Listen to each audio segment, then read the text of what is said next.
You are now listening to Highline's newest social justice podcast, Safer Sound.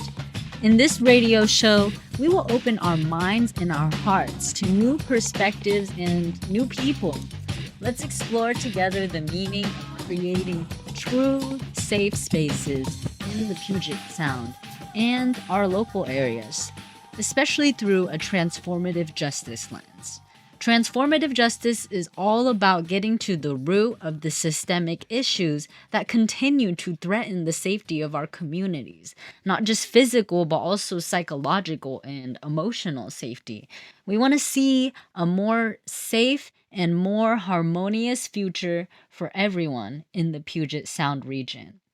Shout out to the Highline Heritage Museum for serving as our home base, and to One America 106.5 Low Power FM for offering this beautiful and unique space for us to have this show. We also want to give a shout out to Washington State Historical Society for sponsoring and making this show possible. Thank you so much for tuning in. My name is Tian Van, and I'm so excited to talk with you. Hello. We are going to be talking about the model minority myth today. And I have two guests who are actually two friends of mine. We are all Vietnamese American, and we are going to be talking about the model minority myth, which I'm sure a lot of folks have heard of before or might not really know on a deep level what it is. So we're going to try to deconstruct that today, talk about the history of that and stereotypes and our own experiences. So, yeah, I'm excited to introduce these two guests to y'all.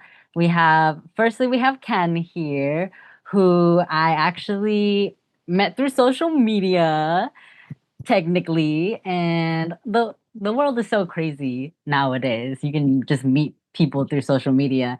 And we also have Sharon, who I met also through social media in a way. We've actually done an interview before. So yeah, y'all should go look at that interview. We're going to be talking about the model minority myth, but in the last one that I had with Sharon, we talked about creating a safe space in your mind. And that was a really good conversation. So yeah, look that one up. And I would love to have both of y'all introduce yourself and your pronouns, please, and whatever you want to share about your identity as an Asian American, even. Let's start with Ken. Right? Yeah, okay. I'm just gonna start. Okay, yeah. My name is Khanh. Khanh. Not Khanh, Khanh. He pronouns, and I am actually an immigrant from Vietnam. I was born in Saigon, raised in Saigon, moved to the US 16, and my entire family is still in Vietnam. I came here for community college, and I've been in since. So it's been almost 10 years now. It's very wild to me. Hi guys, my name is Sharon Nguyen. I go by she, her pronouns. I grew up, was born in the Bay Area, California, where a lot of Vietnamese immigrants from the war ended up settling at, and grew up there until I was 17 years old. And then my family, we all moved to Florida for a year or two, and I've since then have moved to where I'm at right now, which is around Seattle, Washington. Um, and I also am a queer. Identify as queer as well. Yeah, I think that's all I can say about my identity right now, for now. It means a lot to me because I want us to keep on having these sorts of conversations. I think it's really only the beginning to a greater conversation on what's going on and how you see Black folks and Indigenous people being treated and Um, I think it is all intertwined. Really, our liberations are intertwined, and this is just one part of the picture, one part of the story. So, yes, let's talk a little bit about the history. Now, we are not historians and we're not going to claim to be, but I think it's good to share what we know from our history. History is so important. And Sharon had some events that we can talk about in terms of history. And I mean, we can start from the beginning and how Asians first ended up here on this land, on this indigenous land. So I think it was it the train workers and the Chinese laborers that were the first immigrants? I think they were the first I Asian. think so. I don't Yeah. know if I feel comfortable talking about that because I don't know for sure. For sure, I should know this. Oh my god, I feel like I'm getting clocked right now. Yeah. I'm like, Don't worry.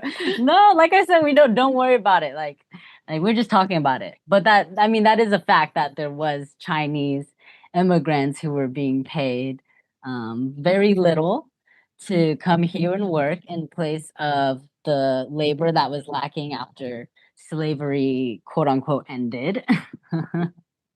So Mhm. that is a part of the history and our identity as Asians is unfortunately treated as sort of a homogenous identity in America, despite there being so much diversity of Asians across Asia.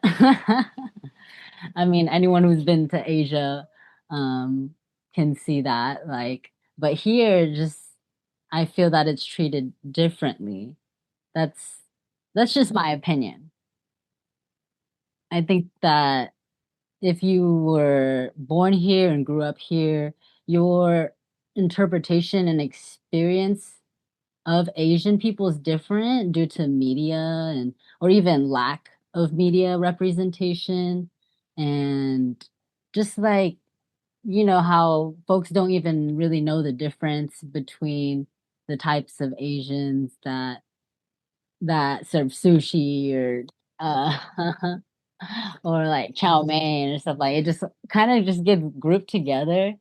Like I don't know if y'all have know what I'm talking about. You Yes, know what I mean? definitely. Or the grouping of all Asians just being automatically Chinese, or like yeah. or when people mistake konnichiwa for again the default being Chinese. And I think that goes back, this is just my assumption, but that probably goes back to what Tini was saying with regard to the early historical beginnings of Asian presence being in America, which was through the Chinese workforce. So yeah. I do want to make a note. I just Googled it. So the first Asian origin people known to arrive in North America after the European colonization were a group of Filipinos known as Luzonians, but the Chinese immigrants with the the Chinese, that was like one of the biggest historical events that brought attention to the Asian American community in the United States. So yeah, I just Googled that. So yeah. Would you say But yeah. Luzonians? Yeah, it says that, but yeah, but it's a group Okay. of Filipino people.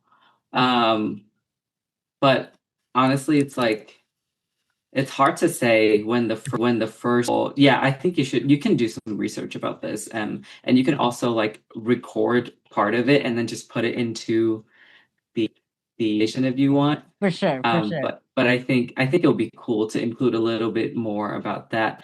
But yeah, it because there are so many Chinese people in the United States, it's like people and with racism, people are like, oh, you all look the same, or people, they all always assume Chinese. Um, but yeah, I think it would be nice to give a definition of what the model minority myth is. Um, yeah, talk a little bit more about how, that like presents itself in our current society or is.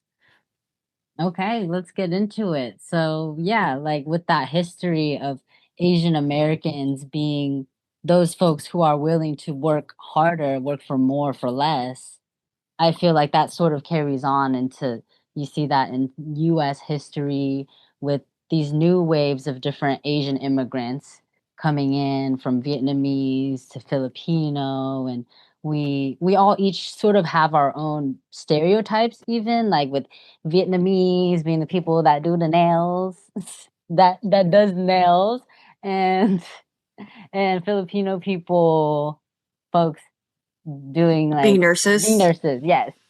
Nurses, I mean, yeah, I'm sure we could go on, but um there's like there's that stereotype of like the immigrants being hardworking and not really complaining much, and just like we and it's like even Asian culture in itself teaches you that we should take up as little space as possible and try to be respectful and not cause issues.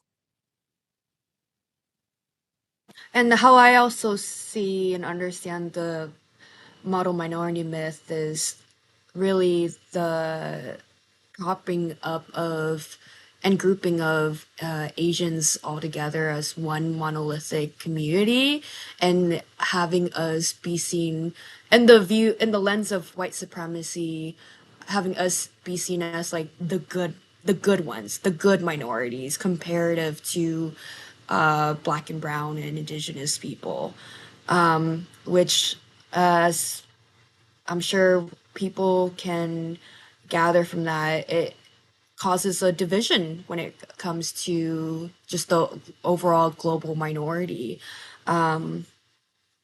Yeah. Is there anything else that anyone wants to add about modern minority?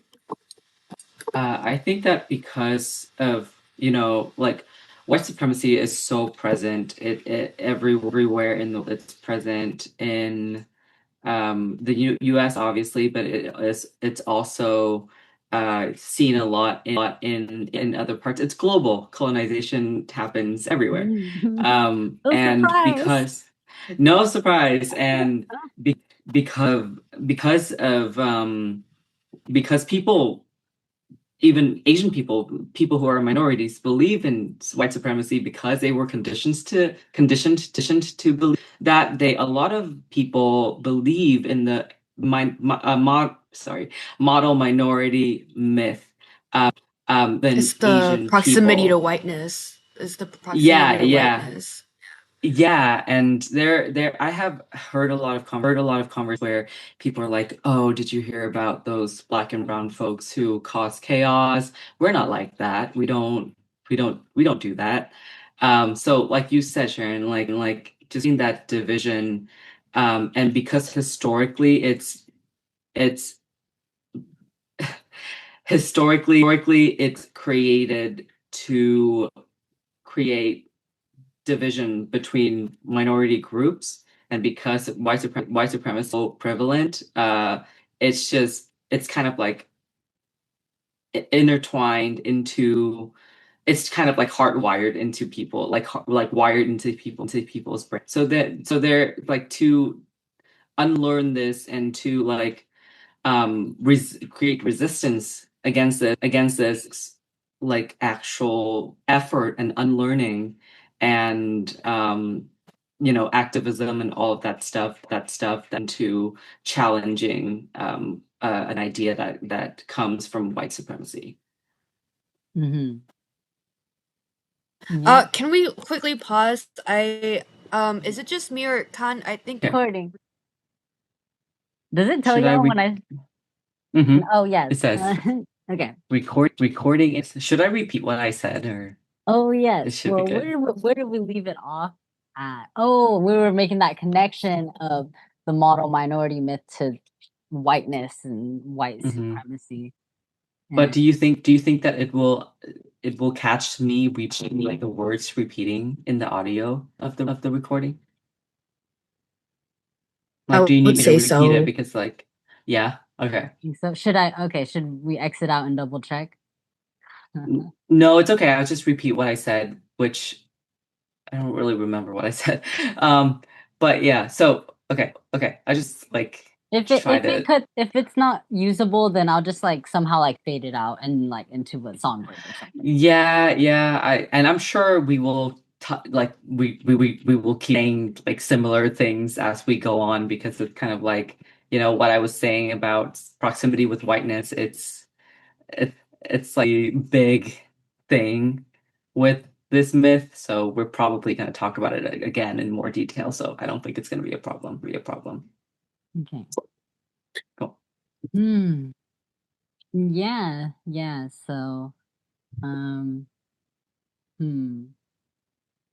Okay, getting back into it, the Asian model minority myth and the proximity to whiteness, and how does that relate to our relationships with other races? I feel like Asians, since we are trying to live up to these expectations and assimilate, we are willing to sort of look the other way to how other folks are being treated who aren't from our own background or who aren't white. And there is that favoritism. And that's there so that we can be presented in such a way that we are doing such a great job, even though we've only been here for X amount of years or generations, and compare us to other ethnicities and especially Black folks and say, like, why can't you get to this point? Because they seem to be doing fine, so it must be, like, yeah, it must not be true that there is quote unquote racism because we have the Asians as an example. But Mm, mm. and yeah, but we're still being it's basically tokenization and being used in that way. Like and that's kind of where tokenization comes from too.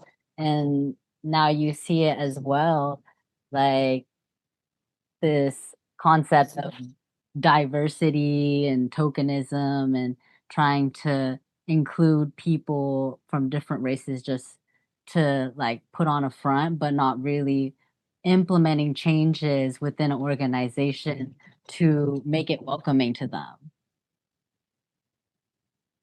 Yeah, no, I I definitely think that you spoke on a lot of points there. And connecting the idea of proximity to whiteness with the model minority myth and tokenism. What does a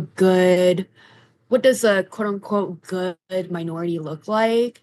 And how that impacts anti-blackness, or yeah, how that integrates anti-blackness into our upbringings as people that live in America. Um, yeah, and I can speak to that a little bit. Like my parents were definitely anti-black growing up. They were the type of people that would, like, I remember we would go to Chinatown in San Francisco and like go around like, the not so great areas like the Tenderloin district or like Mission district.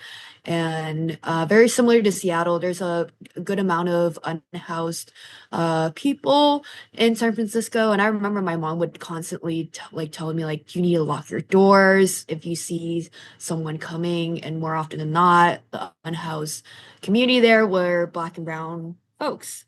Um, so that was something that like me growing up, I had to unpack a lot in connection to unpacking the model minority and how does my identity like what does it represent, and like how do I relate to other marginalized folks like you were saying, Jeannie. It's it just really goes to show how strong white supremacy and anti-blackness runs through our upbringings and like just the indoctrination of the American experience. So that's yeah. Sorry, I cut over you, Khan. Yeah, no, you're okay. Should we? No, I think I was like, or should we like decide on a turn to talk? But I think it's okay. We can just jump in whenever. Um, yeah, so I think that auto minority, like it sounds like this is such a white people move, right? Oh, we're trying to make you look good, but it's actually not. It's it's viewing a stereotype. It's creating a lot of disagreement between different minorities. It's making Asian people look like a monolith or like a homogenous community. Um, I think that the model minority myth really um, like supports white supremacy in a way that it's creating this. It's like um, sorry, I'm trying to find the word, trying to find a good word to explain this. Yeah. It so I think that oh my God, what is the word I'm trying to find? Okay, never mind. So I think it really plays into white supremacy because of the hierarchy of power and oppression. Because in this pyramid, right? The model minority myth sees white people at the top and Asian people next to them. So then we relate that back to proximity to whiteness.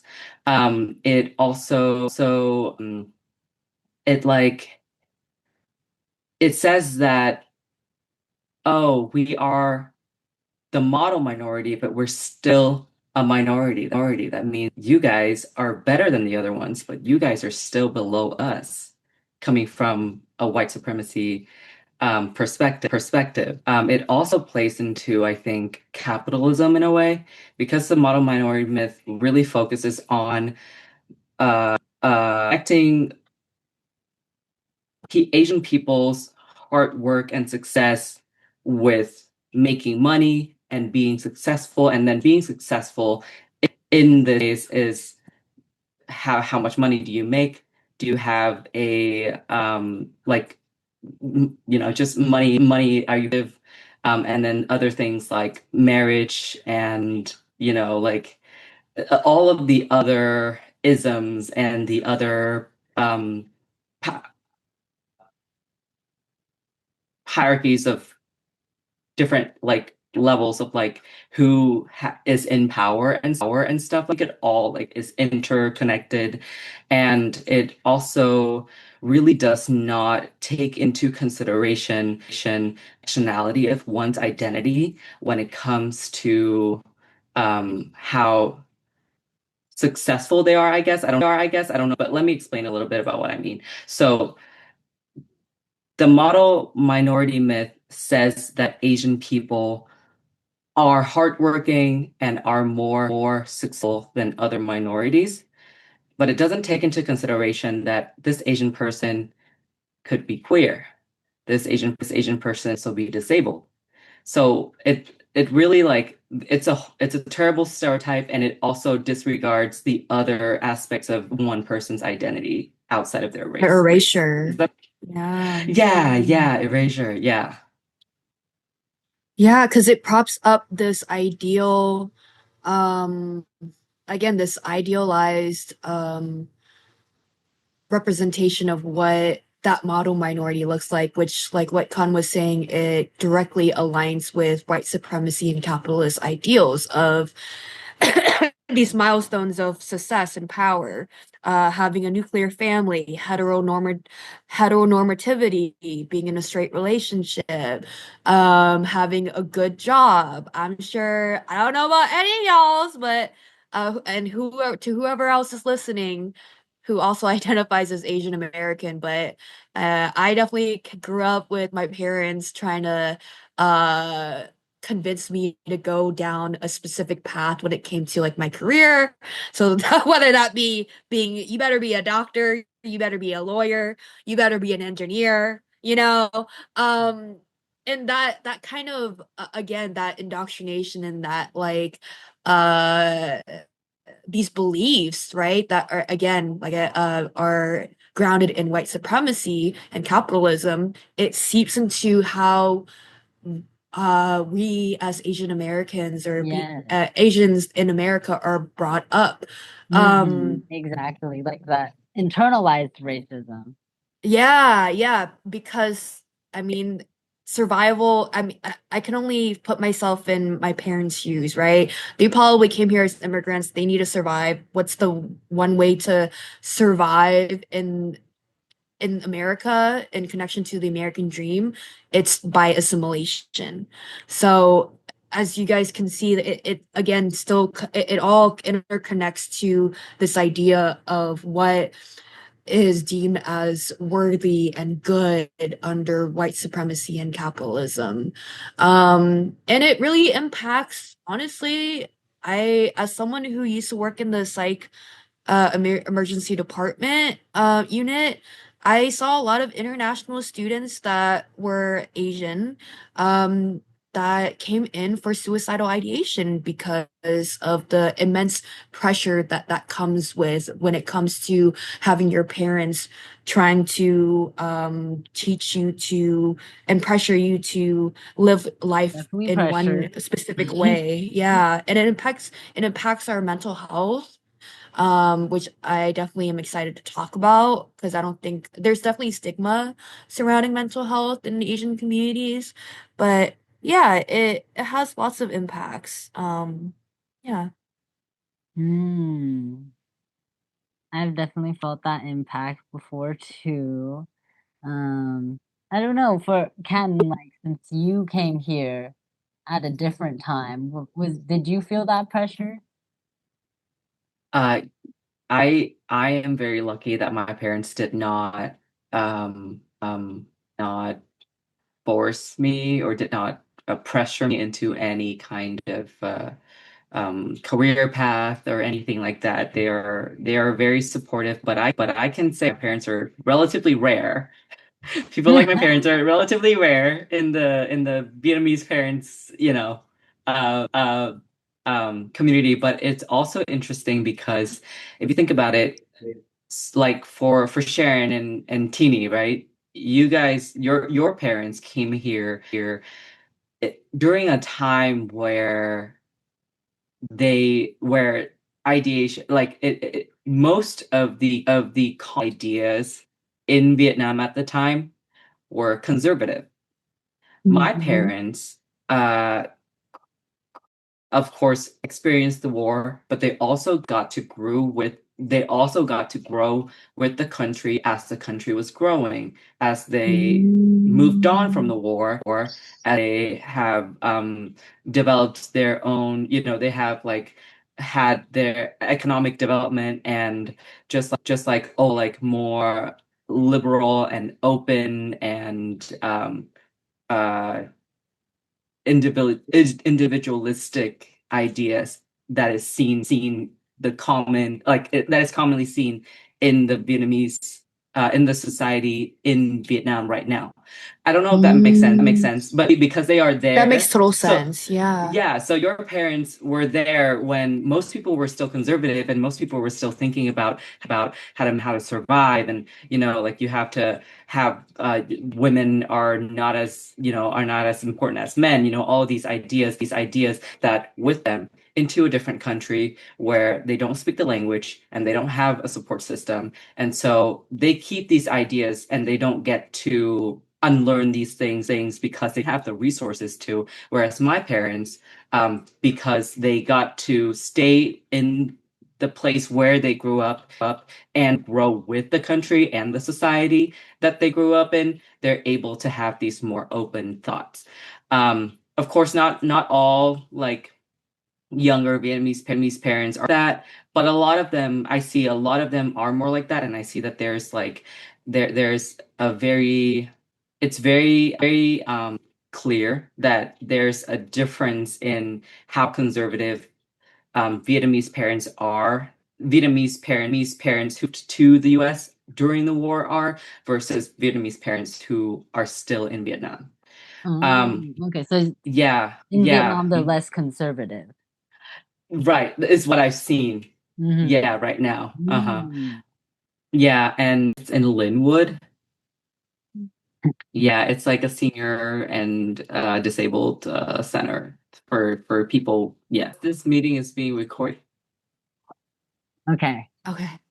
back at it. Back to the conversation. I just want to say I really appreciate your perspective, God, because I remember reading somewhere that the Vietnamese population that immigrated away from our country to like America or Australia during the Vietnam War or after the Vietnam War more so, we have like specific terms in Vietnamese that that go back to that time period. It's like we're stuck in that time period sort of. And it even translates into the terminology and like how we communicate through Vietnamese.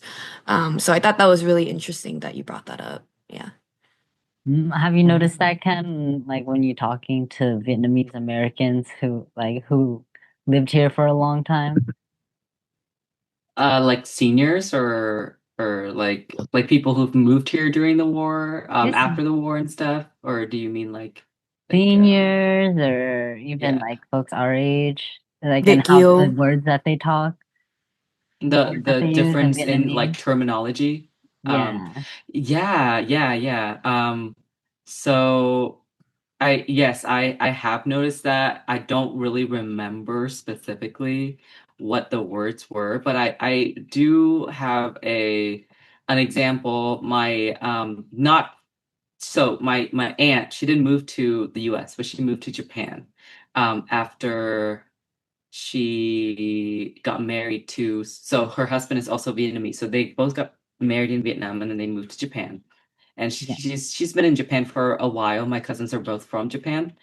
And she visits home very often, like every year or so. And when she talks, she still use these older words. Let me think specific word. If I can come up with a specific word, I'll tell you. But just like blanking. But yeah, she uses those words, and then we've actually had a conversation where she I've had people tell me that nobody uses it anymore. I'm like, yeah, we will language the Vietnamese evolves so fast. There are plenty of words that younger people in Vietnam, like people who are younger than me, they use now that I don't even understand.